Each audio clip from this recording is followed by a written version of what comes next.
Shalom saudara, kita berjumpa kembali dalam Renungan Harian GPG Pangkal Pinang edisi Senin 10 Februari 2025.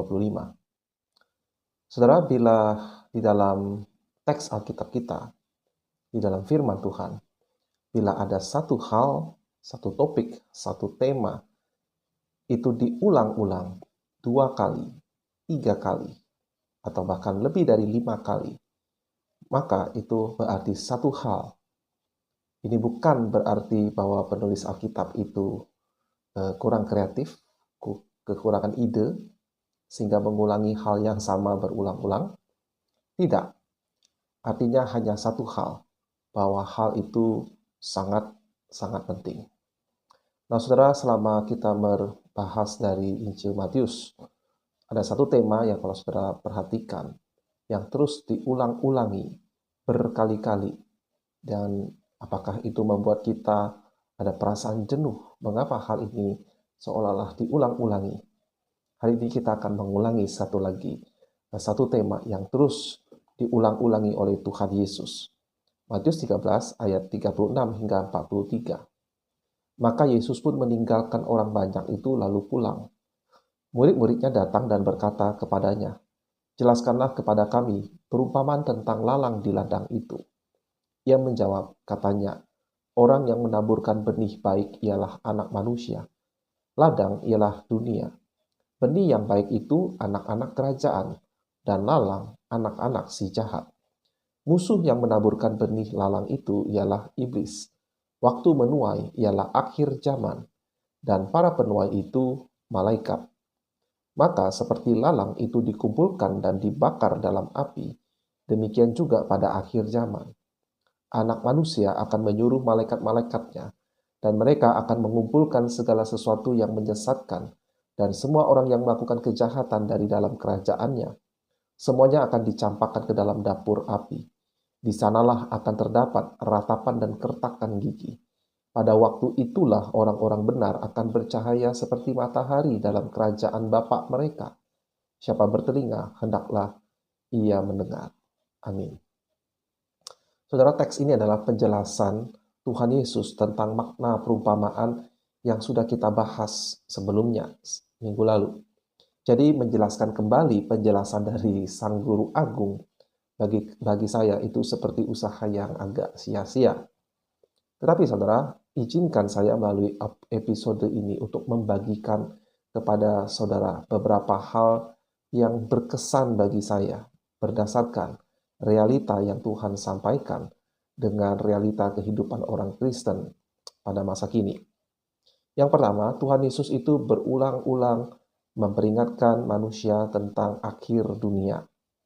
Dan karena ini berbicara tentang suatu peristiwa yang hanya akan terjadi satu kali, dan itu tidak akan terulangi kembali, satu kali untuk selamanya, sehingga peristiwa ini belum terjadi.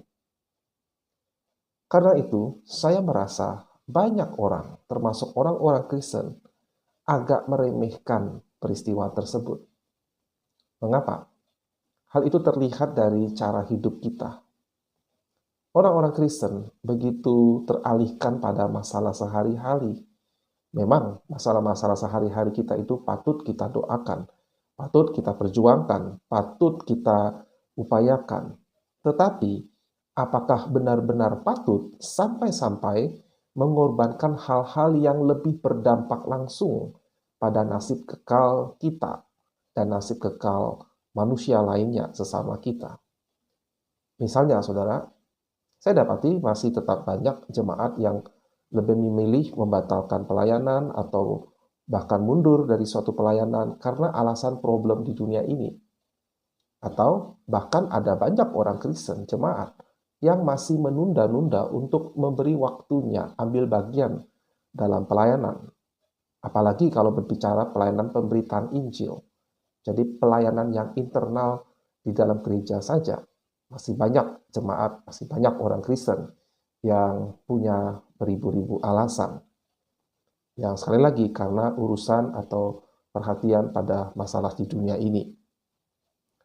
Saudara, setiap kali saya mendengar pengumuman dari masjid di sekeliling rumah saya bahwa ada warga yang meninggal dunia, tidak saya merasa sedih. Karena itu berarti ada satu jiwa lagi yang tidak diselamatkan. Tetapi karena kita tidak melihat langsung nasib orang tersebut, kita cenderung untuk menyingkirkan pemikiran seperti itu. Ya, kita cenderung mengabaikan fakta bahwa satu orang yang tidak percaya yang meninggalkan dunia ini, mereka sudah kehilangan kesempatan untuk mendengar Injil, untuk bertobat dan diampuni dosanya. Tuhan Yesus dan Alkitab secara keseluruhan menggambarkan tentang hari kiamat, hari berakhirnya dunia ini, selalu memberi gambaran yang kontras atau mencolok tentang nasib mereka yang tetap sesat di dalam dunia ini, tetap berbuat dosa di saat kerajaan Allah itu tiba, dibandingkan dengan mereka yang sudah menerima pembenaran, pengudusan, mereka yang mengasihi Allah dan firman-Nya, yang berjuang demi kebenaran, orang-orang yang mencari kerajaan Allah itu dan kebenarannya, maka hal-hal persoalan di dunia ini Allah berjanji akan ditambahkan kepada mereka. Nah, saudara, mereka yang tetap sesat dan jahat akan mengalami kengerian kekal, sedangkan mereka yang benar, Tuhan Yesus berkata, akan bercahaya seperti matahari. Dan ini membuat saya menantikan dengan antusias akan jadi seperti apa diri saya kelak. Akan menjadi seperti apa orang tua saya yang setia melayani. Akan jadi seperti apa tiap-tiap jemaat kita kelak. Bolehlah Tuhan Yesus memberi gambaran. Orang-orang benar itu akan seperti matahari yang bercahaya di kerajaan Bapaknya. Saudara, saya yakin Tuhan Yesus tahu bahwa ukuran matahari dibandingkan dengan planet kita ini adalah 1,2 juta kali bumi. Dengan keyakinan Tuhan Yesus tahu ukuran sebenarnya matahari dibandingkan dengan planet kita ini, saya rasa ada begitu banyak hal yang tak terduga yang Allah siapkan untuk setiap orang yang punya telinga untuk mendengar firman-Nya, yang mengasihinya. Tuhan Yesus yang pernah berkata, barang siapa mengasihi ayah atau ibu atau istri atau anak, bahkan nyawanya sendiri lebih daripada kasihnya kepada dia, maka kata Tuhan Yesus, orang itu tidak layak jadi muridku. Nah, sedangkan pada realitanya ada banyak jemaat yang mungkin benar mereka mengasihi Tuhan Yesus sebagai Tuhan dan Juru Selamat yang menebus dosa mereka, yang mereka harapkan akan sediakan hidup yang kekal, tetapi kok saya merasa curiga. Jangan-jangan kasih kepada keluarga atau kepada kenyamanannya sendiri itu masih lebih besar daripada kasihnya kepada Tuhan Yesus.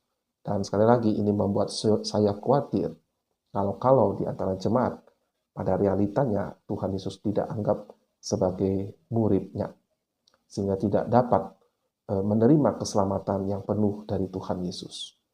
Nah, saudara, mari kita mawas diri akan kehidupan kita. Bagaimana cara kita hidup?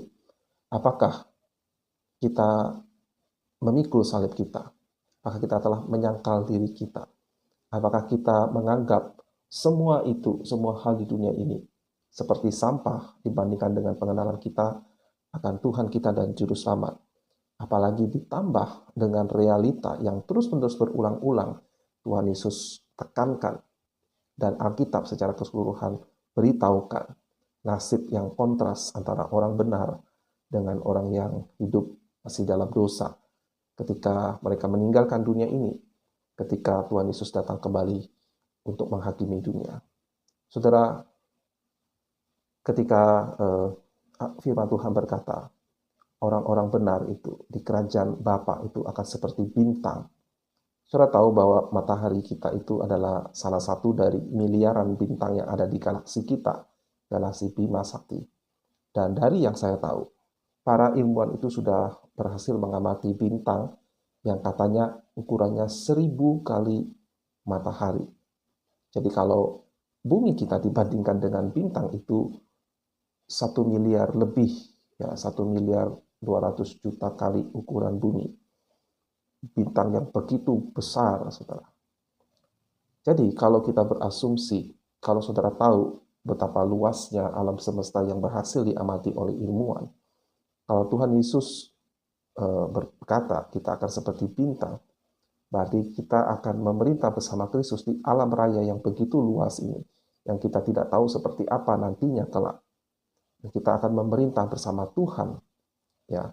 Itu menunjukkan kemuliaan yang sungguh-sungguh kekayaan dunia ini seperti sampah, literally, secara harfiah seperti itu. Karena kalau Tuhan berkata kita akan seperti matahari, bercahaya di kerajaan Bapa kita.